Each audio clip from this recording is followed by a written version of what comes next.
Bob Snyder, Content Chair of the ISE Smart Building Summit. Welcome. Thank you, Guy. Nice to be here at ISE 2026. It's great to see you. My first question, does AV understand smart buildings? Well, some parts I guess do, but here we are. We have the Smart Building Summit at ISE in order to facilitate that more AV integrators understand what's happening in the built environment. We all the time we say we're part of the built environment, but we don't recognize that it's like an airport. The built environment has a control tower, and the control tower tells everything in the airport what to do, and it's an important part of being an AV today is to know what's going on in the built environment. Does AV understand the technology that's used in smart buildings? Well, AV is bringing some very important technologies into the building, into the meeting rooms, into the lobby. But what they don't understand is that those historically have been standalone technologies. Today, they have to be on an IT network, and the IT network has to be hooked up to a building operating system. And so that there's a lot of different new factors of playing together that are important to stay in touch with. Okay. What other systems are really important in smart buildings that AV integrators should be working with or developing an understanding of in some way? Sure, yeah. Again, if you look at what's in a building, you have in the old days, let's take the old days, we had silos. Lighting was one silo. Heating, ventilation, air conditioning, another silo. Even things like if you have, in the building control for car parking or other things, everything had a different silo. And now, again, the whole point of having a smart building is to have a control point, like the IT industry understands from the control operation centers that we supply the technology for. But that's a specialized part of AV that not every party in AV knows. But the building has its own control, its own dashboard, and it wants to have all the network feeding into it on IP, so that it's able to produce the information and the ability to act on that data that makes it smart. So I want to move on now to Sure. to what's changing currently, particularly in the area of, let's say, regulation and regulation around sustainability. Yeah. What should we know about what's happening there? Well, whenever you start to talk about sustainability and climate change, what happens is you have government involved. Yeah. So, and here we're sitting in the EU, here at ISE, and the EU has a whole plan that says by 2030 the buildings have to be carbon zero. And they're regulating it so that, by the time of 2030, you have to provide, depending upon the size of your building, you have to provide reports on the energy usage of that building because it's going to be audited.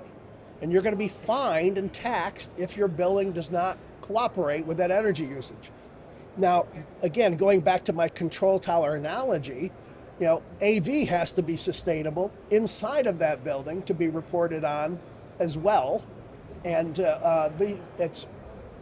we're trying to be very sustainable and very energy conscious anyways, but isn't it good to know how that fits in the whole picture and what pressure might be on it and how we could be more valuable? Is that sustainability and regulatory imperative solely applicable or mainly applicable in Europe, or does it extend elsewhere? Okay, so the EU, like in the matter of data privacy, is a leader. And what happens is other countries emulate it to what degree that their culture reflects it. So the UK will probably align pretty close to what the EU has. But America will be, probably a lot looser and a lot more favoring people to avoid the issue of energy saving. Although, again, you have to understand from the American point of view, energy saving is important because of money. So it's still a priority, even if it's not a government priority, it's a building owner priority. Now, we're in the mid-2020s. We Yeah. can't not talk about AI. Ah, yeah. How does Yeah. AI Yeah. affect the smart building space? Well, normally when you raise the question of AI, people are thinking of their generative AI or some of the very exciting, AI that translates text into videos. But in terms of smart building, the AI is invisible AI. It's machine-to-machine AI. And what we have are people who are working on for example, at the Smart Building Summit, we had one of the suppliers of a building operating software, and they've incorporated AI so that the AI controls the dialect between the different networks and the different machines on those networks, the different edge devices on those networks, and actually translates and tries to help not only bring you the data, but the questions that you need to know, like, why isn't this working? Do you want me to fix it? This is intelligence that's applied, I think is a wonderful addition, and less perhaps controversial than AI in general. That's interesting because it reminds me of things I've heard elsewhere. Yeah. Even in AV by itself, the AI is being most productive in monitoring and maintenance and Yeah. remediation. Yeah, I'm also giving tours here for technology for ISE, and all the people on the tour go, "Where's AI?"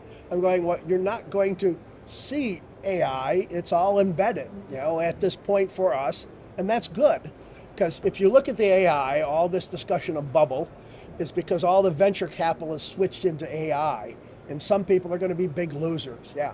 But AI is not something that's going to bubble out. AI is the transformative wave of IT that's following the last wave, which was networking IT, and you can't stop it. It's irresistible.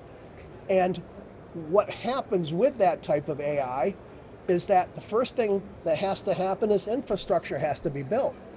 It's going to take us 3 years to build the infrastructure to deliver the kind of AI we have already conceived of. Now, that infrastructure is going to allow the invisible AI, and then after that, we'll get to this wild thing of what AI is going to affect culture and all the other privacy and issues that we're going to have. So the final area I want to look at is how AV industry professionals can work with smart buildings and why it should matter to them.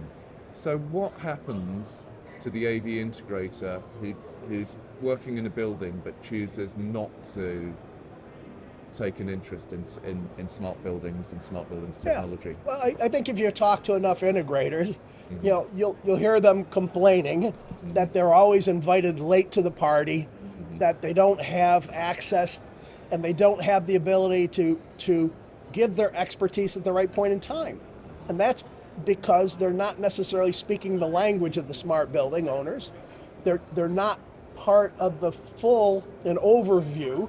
They're a tack-on, and they want to have the respective attack-on without doing the work to learn the language and to get more involved in the whole smart built environment. So now let's talk about the different ways that they can get involved. Sure. At one extreme, you possibly have becoming a smart building integrator. So there's learning the language, Sure. Yeah. getting pushed around less because you have a conversation, hopefully. But you can go the whole hog. What would a smart building integrator be doing that an AV integrator isn't already doing? All right, let's take a look at AV integration in general. So a lot of these companies started off as an audio specialist or a video specialist, and what they did is they invested and brought in people so they could be the integrator between the audio and the video. So now, comes along unified communication. What do? They invest money, they hire people, they bring in and they form a unified communications business unit. Now, the natural extension of that is when you come to smart building, large integrators, have business units that are dedicated and trying to fully embrace the smart building. Smaller integrators have to look at the type of business unit that's going to extend their business and in which direction. They could target, different size of companies, for example. You don't have to be, a lot of people when you say smart building, they think automatically of skyscraper.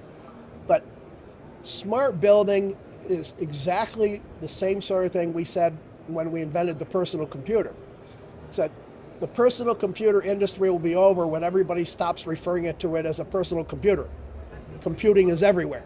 The same thing, smart building is eventually just going to go back to being building. Every building is going to be smart.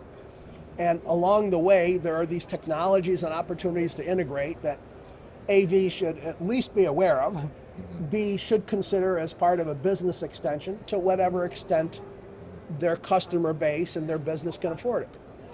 And do you have to be all in? Do you have to be 100% smart building integrator? Can you be a 50% smart, integrate 50% of the smart building? And does it make a difference how much of the building, how much of the additional smart building technology you cover as an integrator? To be a master systems integrator, you can be 100% master, and you can have your black belt of smart building mastery. But again, if you can integrate significant silos, you can have a partial master systems integrator. And people have different expertise. And, there are lots of buildings. In Europe, we have to deal mainly with retrofit buildings. So 60% of the buildings are retrofit. And people that know how to tackle these, are welcome no matter what the size of the building is. That's super.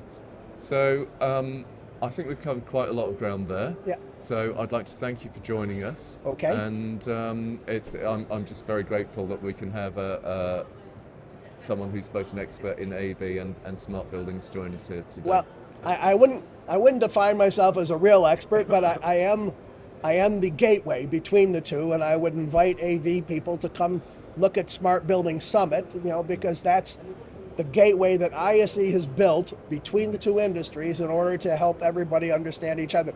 It's for smart building to understand us, just as much for us to understand the smart building. Super. Thank you, Bob. Guy. Thank you.